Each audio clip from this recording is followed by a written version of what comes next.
بسم اللہ الرحمن الرحیم۔ آج ہم وقف کے بارے میں بیان کریں گے۔ یہ الفاظ جو ہم نے دیا ہے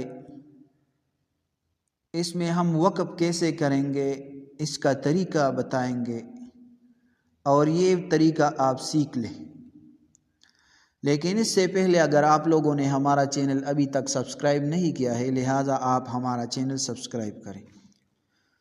یہ پہلا لفظ جو ہے مطر السو،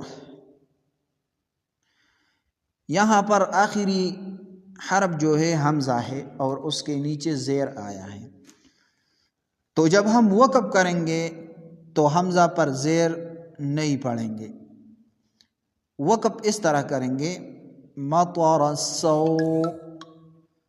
مطر السو، مطر السو، اس طرح وقف کریں گے۔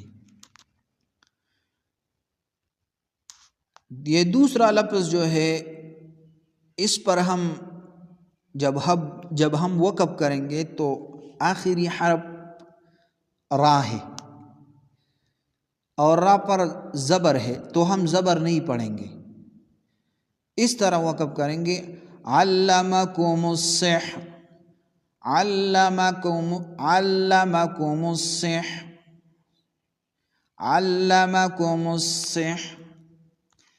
تیسرا لفظ یہاں پر یہ سمود میں الف کے اوپر چھوٹا سا دائرہ آیا ہے، اس کا مطلب کیا ہے؟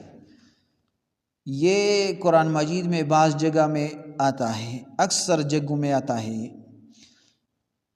اس کا مطلب یہ ہے کہ یہاں پر یہ الف نہیں پڑھیں گے، یعنی اس طرح نہیں پڑھیں گے وَثَمُودَ، اس طرح نہیں پڑھیں گے، بلکہ یہاں پر یہ الف نہیں پڑھیں گے وَعَادًا وَثَمُودَ وَأَصْحَابَ، وَعَادًا وَثَمُودَ وَأَصْحَابَ، اس طرح پڑھیں گے۔